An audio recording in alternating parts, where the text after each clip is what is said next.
A terrified woman kissed the first stranger she saw to escape the man who had spent years destroying her confidence.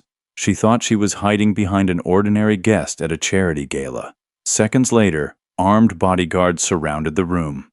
Powerful people lowered their heads, and she realized the man she had just kissed was Nathan Cole, the most feared mafia boss in America. But neither of them knew that one desperate kiss had just uncovered a 12-year conspiracy, exposed the people responsible for his mother's death, and started a love story neither fate nor fear could stop. Rain hammered the glass walls of Blackstone Harbor Hotel, while crystal chandeliers bathed the grand lobby in warm gold. Emma Carter tightened her grip on a weathered archive box and hurried toward the private elevators. She had one delivery to make before returning to the small apartment where her mother was waiting, but a familiar voice stopped her cold. Leaving already? Ryan Blake stepped into her path, flawless in his tailored tuxedo, smiling as though they were old friends instead of broken hearts. His fingers closed around her wrist before she could move. "You still have time to fix this," he murmured. "Sign the statement saying those missing medical files were destroyed. Otherwise, your mother's surgery might disappear from the schedule." Emma's breath caught. Around them, wealthy donors laughed beneath sparkling lights, unaware of the fear tightening her chest. She pulled back, but Ryan only squeezed harder. "You've always made everything difficult," he whispered. "You should have learned your place." For years, she had believed those words. Tonight, she refused to cry, yet panic drowned every thought. She twisted free just enough to stumble backward as the doors of a private elevator opened. A tall stranger stepped into the lobby, surrounded by silence rather than attention. Without thinking, Emma rushed toward him, wrapped both arms around his neck, and kissed him. The world stopped. The kiss lasted only a heartbeat. Then black-suited men appeared from every direction with astonishing precision. Ryan's hand vanished from her wrist as security quietly restrained him. Conversations died. Champagne glasses froze in midair. Emma pulled away, horrified by what she had done. I'm so sorry," she whispered. The stranger simply looked at her, calm, unreadable. A terrified whisper spread across the lobby. "That's Nathan Cole." Color drained from every face. Even hotel staff instinctively stepped aside. Emma's archive box slipped from her trembling hands. Files scattered across the polished marble floor. Nathan glanced down. One sealed folder rested at his shoes. Across its label, in faded black letters, was a name he had not seen in 12 years. Victoria Cole. Nathan's eyes lingered on the folder for one silent moment. Around him, the elegant lobby remained frozen. No one dared interrupt him. Emma followed his gaze, then quickly knelt to gather the scattered papers, her cheeks burning with embarrassment. "I'm sorry," she whispered again. "None of this was supposed to happen." Nathan bent down before one of his security men could reach the file. His fingers brushed the worn edge of the envelope. He recognized the handwriting immediately. It belonged to the surgeon who had signed his mother's final records. Yet something felt wrong. The ink on the seal looked newer than it should. Ryan forced an uneasy laugh. "She's emotional. We used to date. This is just a misunderstanding." Nathan slowly stood, the folder still resting in his hand. "Did she ask you to stop?" Ryan blinked. "What?" "Did she ask you to let her leave?" Silence settled over the marble floor. Ryan adjusted his jacket, trying to recover his confidence. "Relationships are complicated." "They are," Nathan replied calmly. "Respect isn't." Without raising his voice, he handed the folder back to Emma. "It belongs to you." She accepted it with trembling hands, surprised that he had not even asked to see what was inside. "I won't call the police," she said quietly. "I just want to go home." Nathan nodded once. "No one here will stop you." Ryan opened his mouth to protest, but Marcus Reed stepped forward without saying a word. The warning in his steady eyes was enough. Ryan remained exactly where he was. Emma hurried toward the revolving doors. Outside, cold rain washed over Atlantic Avenue as headlights reflected across the wet pavement. She disappeared into the night before daring to look back. Only after the doors closed did Nathan extend his hand. The file. Marcus carefully removed the envelope from the remaining papers still lying on the floor. Nathan opened the last page. His expression never changed, but something inside him did. The signature beneath Victoria Cole's death report was not the one he had memorized all those years ago. Someone had rewritten history. Nathan closed the file without another word. Marcus recognized the look on his face. It was the same expression Nathan wore before making decisions that changed lives. "Find out who handled every copy of this record," Nathan said quietly. Marcus nodded. "Starting tonight." Across the city, Emma unlocked the worn apartment she shared with her mother in Dorchester. The warm scent of chicken soup drifted from the tiny kitchen. Linda Carter looked up from the table and smiled, though the fatigue in her eyes was impossible to hide. "You came home late." The fundraiser ran longer than expected. Emma almost confessed everything. The kiss, the stranger, Ryan's threats. But she couldn't bring herself to add another burden to her mother's fragile heart. Instead, she wrapped her arms around Linda a little longer than usual. The next morning, gray clouds hung low over Boston as Emma arrived at St. Augustine Medical Center carrying her usual coffee and notebook. The familiar routine ended the moment her department director called her into the administrative office. Ryan was already waiting. His smile looked polished enough to belong in a courtroom. "I'm afraid there's been a problem," the director said nervously. "The authorization for last night's archive transfer has disappeared." Emma frowned. "I followed the written order." "There isn't one anymore," Ryan answered smoothly. A printed suspension notice slid across the desk. Her access badge was disabled before she even stood up. Outside the office, co-workers who had laughed with her the day before suddenly avoided her eyes. Ryan caught up in the hallway. "It doesn't have to stay this way." Emma kept walking. "Sign one statement," he continued. "Confirm the Victoria Cole file was already damaged before you touched it. Your job comes back. Your mother's surgery stays on schedule." She stopped. For years, she had apologized for being too loud, too quiet, too heavy, too ordinary. This time, she looked him straight in the eyes. "I'd rather lose everything," she said, "than sign a lie." Ryan's pleasant smile disappeared. "So be it."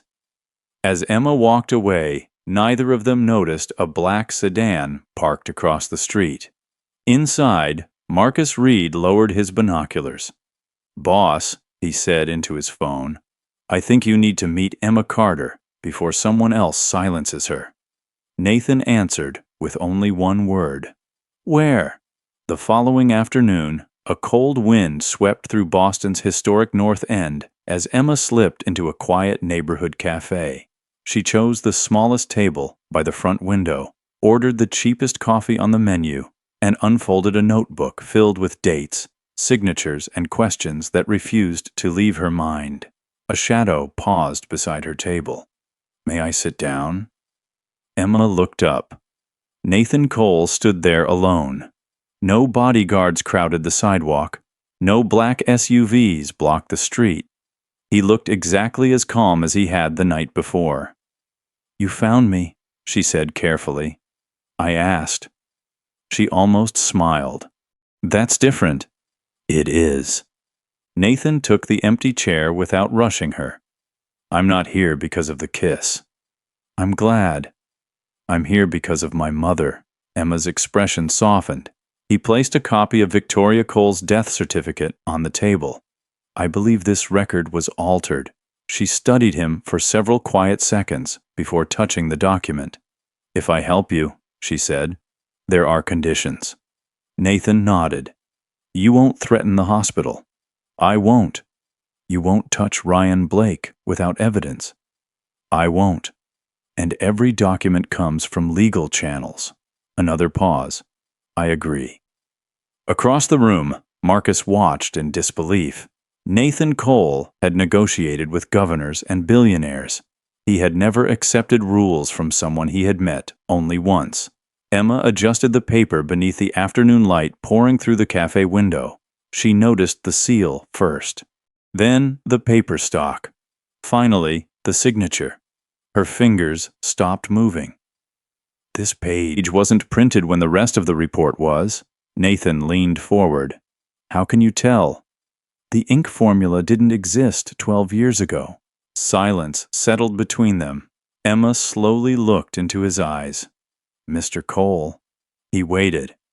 Your mother didn't die the way this file wants everyone to believe.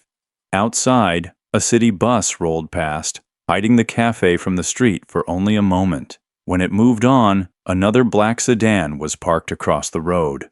Ryan Blake sat behind the wheel, watching every second. His fingers tightened around the steering wheel as Nathan rose from the cafe without offering Emma a single command. Ryan had expected threats, money, or intimidation. Instead, the most feared man in Boston had listened to her. That unsettled him far more. The following morning, a black SUV stopped outside Emma's apartment building. Marcus Reed stepped out first. Mr. Cole is waiting. Emma glanced back at the second-floor window where Linda smiled gently through the curtains. I'll be home for dinner. You always are, her mother replied. The drive carried them beyond the city skyline to the Cole estate, where snow rested across iron gates and towering pines. Armed security blended into the landscape, almost invisible.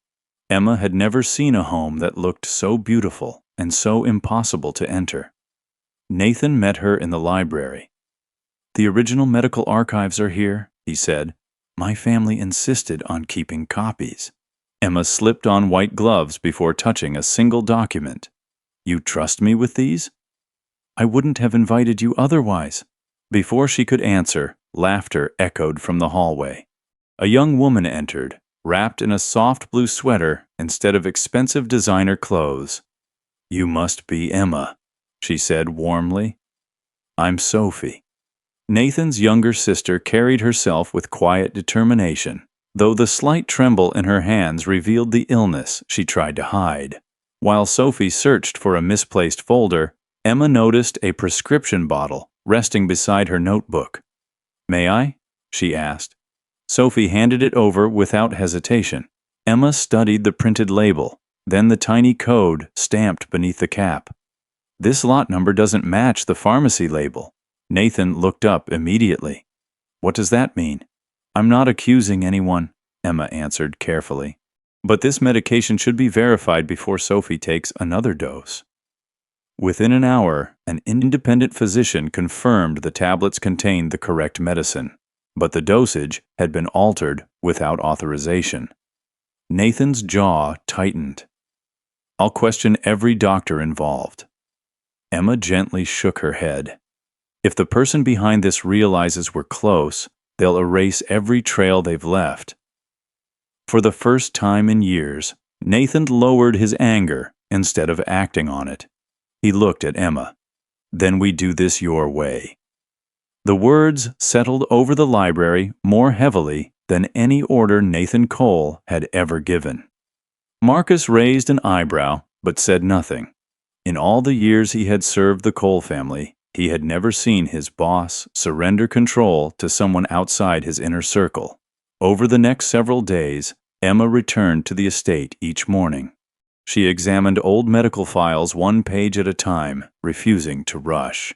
Every signature, every staple, every faded stamp told part of a story. Nathan watched from across the long oak table, saying little. He was beginning to understand that patience could uncover truths that force never could. When an elderly archivist accidentally dropped a box of fragile records, he immediately apologized, expecting to be dismissed. Emma knelt beside him, without hesitation, carefully gathering every document before the brittle paper could tear. Anyone can make a mistake, she said gently. Let's save the records before we blame the person.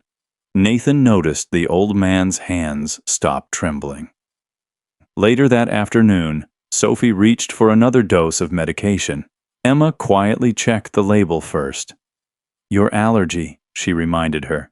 "The coating contains the dye your chart warned about." Sophie smiled with surprise. "No one remembers that except me."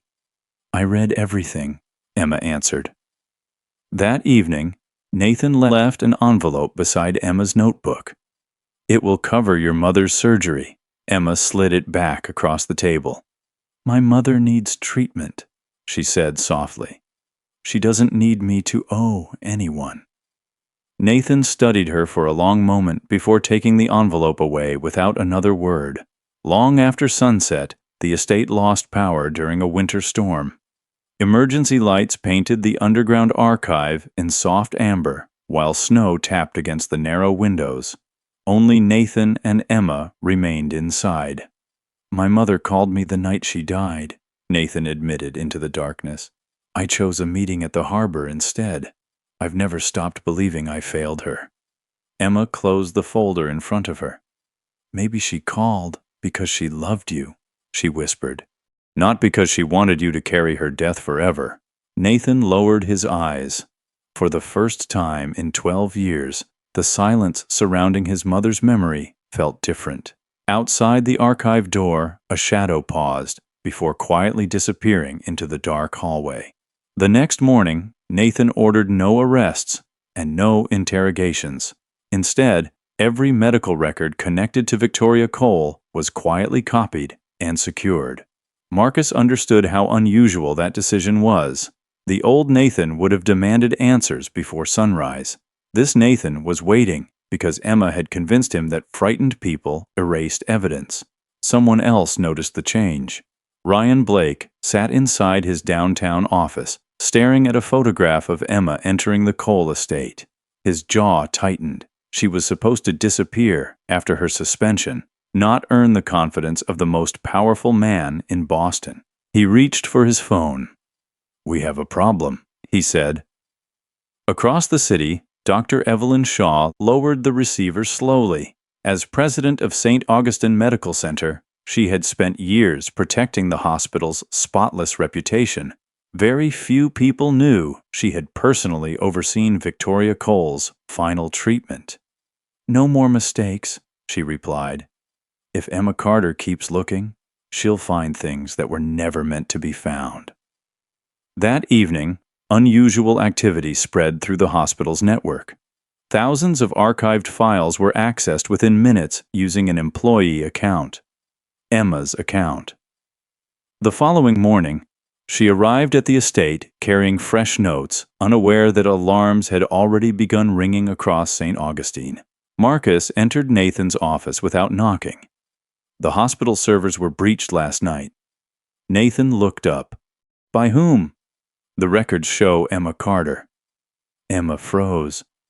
"I was home with my mother." Marcus slid several photographs across the desk. Security cameras placed her employee badge inside the archive wing shortly after midnight. Emma studied them carefully. "The badge is mine," she admitted quietly. "But that isn't me." Nathan said nothing. Before anyone could speak again, Marcus's phone vibrated. Another report had arrived.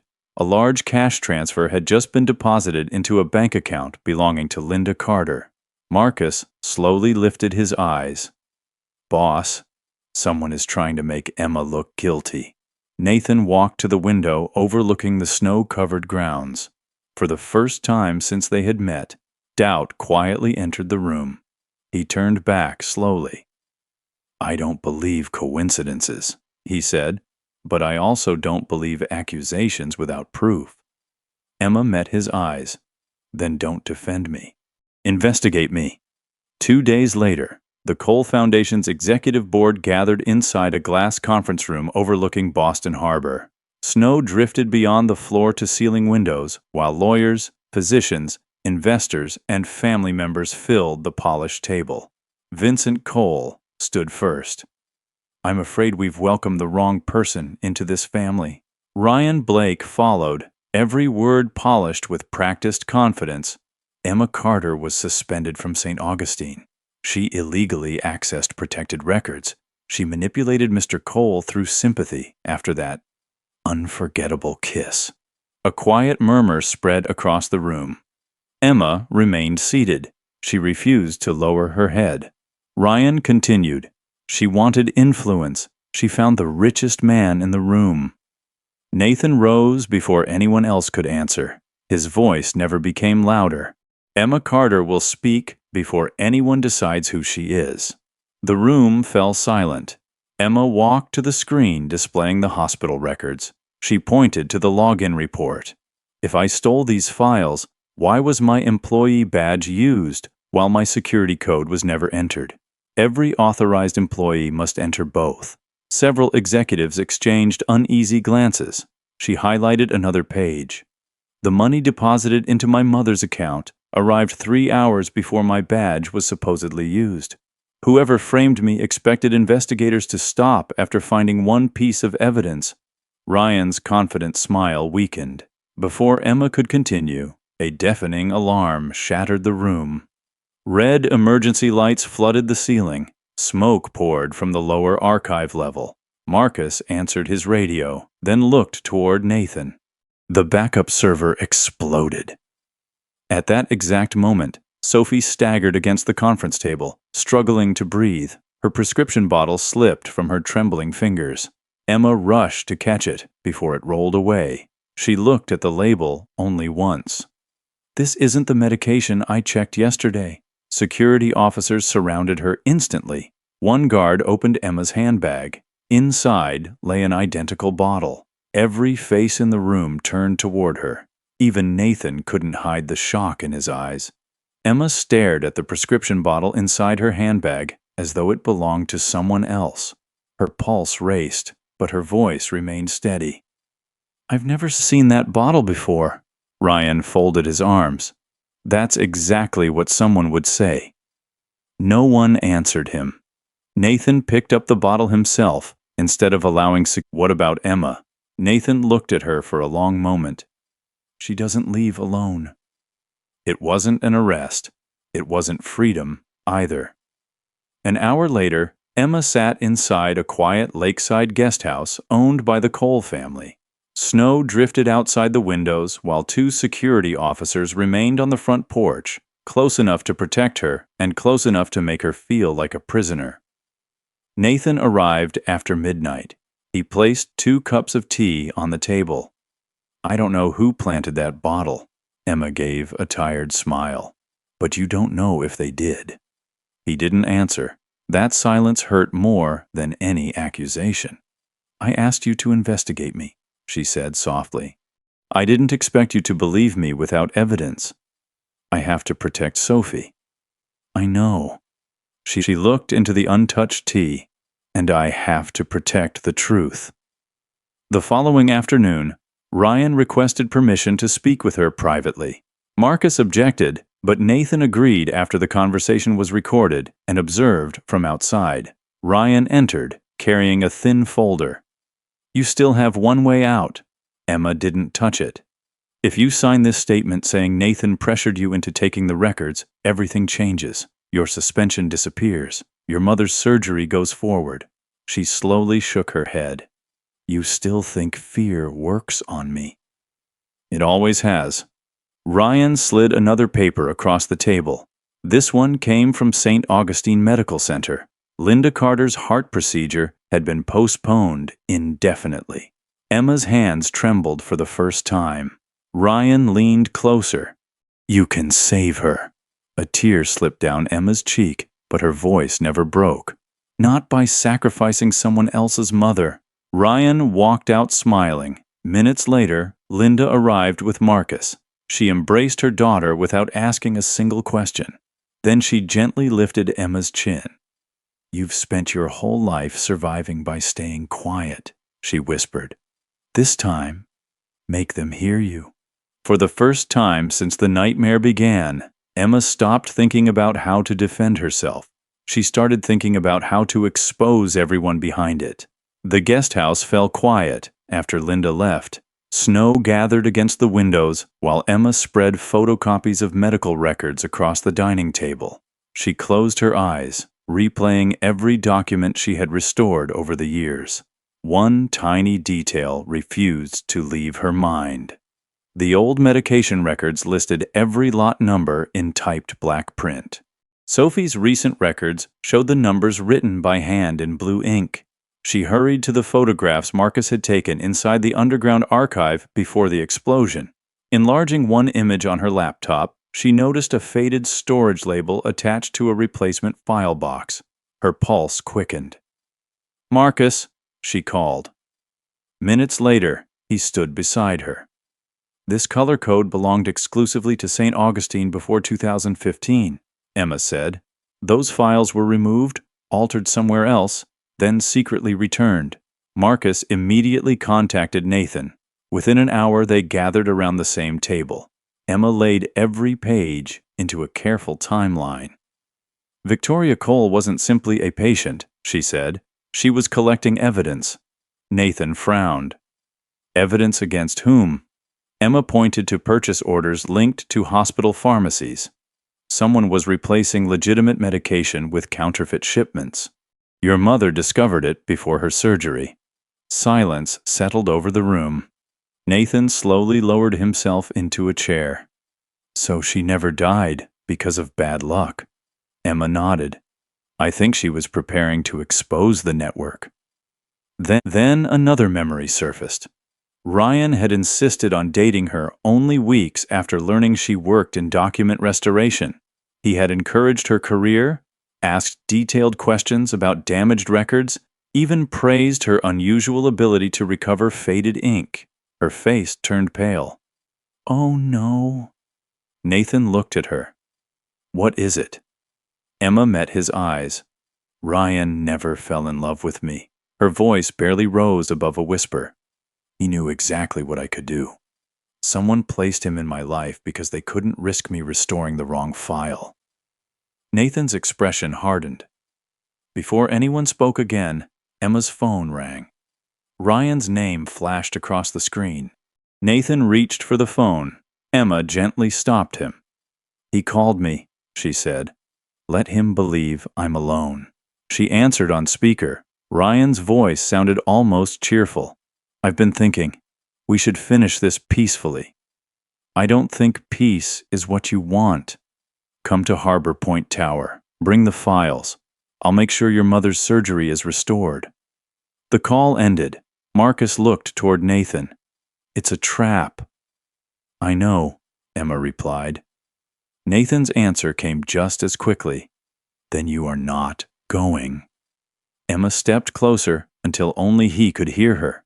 "If they think you've stopped trusting me, they'll finally stop hiding." His jaw tightened. "I'm not using you as bait. And I'm not asking permission to protect the truth." Silence stretched between them. At last, Nathan nodded once, though every instinct told him to refuse.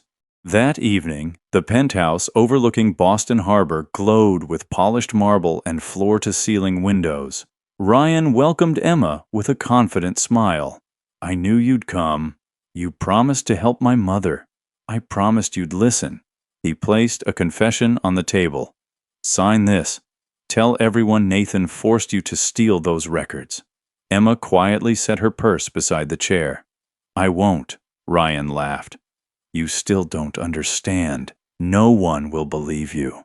As he spoke, he paced across the room. "You restored documents we spent years burying. Do you know how much money that mistake has cost us?" Emma kept him talking. "You changed Victoria Cole's records." Ryan smiled. "I didn't write them. I only delivered them." "And Sophie? She was never the target. Fear was." His confidence finally betrayed him. Emma touched the small recorder hidden beneath her sleeve. Every word had been captured. Ryan suddenly noticed the blinking light. His expression changed. "You planned this." He lunged toward the recorder, knocking a chair aside. Emma stepped back, locked the conference room door, and struck the emergency broadcast switch mounted beside it. Ryan's own voice echoed through every speaker in Harbor Point Tower. Outside, Nathan heard the confession fill the building. Then, Marcus's radio crackled. "Boss! Vincent has taken Sophie downstairs, and Dr. Evelyn Shaw is heading for the private airfield with the Foundation's final archive." Nathan looked toward the elevator. The real battle had just begun. Marcus and two security officers rushed toward the lower level, while Nathan ran in the opposite direction, following the signal from Sophie's medical bracelet. Emma ignored the shattered glass beneath her feet and spotted a small emergency case lying beside the overturned conference table. "Evelyn dropped it!" She slid across the polished floor, opened the case, and found the emergency medication Sophie needed. She remembered the dosage from weeks of studying Sophie's records. "Marcus!" she shouted. "This one, not the bottle she was carrying!" Marcus caught the injector and disappeared down the hallway. Moments later, Sophie was breathing steadily again. At the private airfield, police intercepted Dr. Evelyn Shaw before the jet could leave. The restored archive Emma had secretly copied days earlier matched every altered record she had uncovered. Victoria Cole had indeed discovered the counterfeit medication network before her death. Evelyn and Vincent had buried the truth for 12 years, while Ryan had been planted in Emma's life to keep the only document restoration specialist capable of exposing it under constant control. Vincent surrendered without another word. Ryan lowered his head as officers led him away. Nathan watched silently until the doors closed behind them. "They destroyed my family," he said. Emma gently shook her head. "No, they hid the truth. Your family survived long enough to find it." 6 months later, sunlight filled a newly opened Patient Records Integrity Center overlooking Boston Harbor. Doctors, nurses, judges, and community leaders gathered as Nathan stepped to the podium. "This center exists because one woman refused to sign a lie," he said. "Emma Carter earned this place through courage, integrity, and compassion. She stands here because of who she is, not because she ever stood beside me." The applause lasted long after he stepped away. Emma noticed a young employee hesitating outside the crowded room, afraid she didn't belong. She smiled warmly. "You don't have to make yourself smaller to fit inside this room." The young woman walked in. Nathan crossed the hall and stopped before Emma. "This time," he said softly, "may I kiss you?" She smiled with quiet certainty. Yes. Their kiss was gentle, unhurried, and freely chosen. The first one had been born from fear. The last one was built on trust. Sometimes the greatest rescue is not escaping danger. It is finally believing you were worthy of love all along. When Nathan asked Emma, "May I kiss you?" and waited for her answer, that quiet moment said more than every battle they had fought. The kiss she chose became the moment both of them finally left fear behind. This story reminds us that real trust is never demanded. It is earned through patience, respect, and countless small actions. The people who truly deserve a place in your life won't ask you to surrender your voice before they earn your confidence. Today, think about someone who has quietly shown up for you the way Nathan did for Emma, not with promises, but with consistent actions. If that person is in your life, don't wait too long to let them know how much their presence has meant to you. Have you ever met someone who completely changed your first impression? I'd love to hear your story in the comments. And if Emma's journey spoke to your heart, stay with us, because the next story begins with another unexpected moment that changes two lives forever. Who completely changed your first impression? I'd love to hear your story in the comments. And if Emma's journey spoke to your heart, stay with us, because the next story begins with another unexpected moment that changes two lives forever.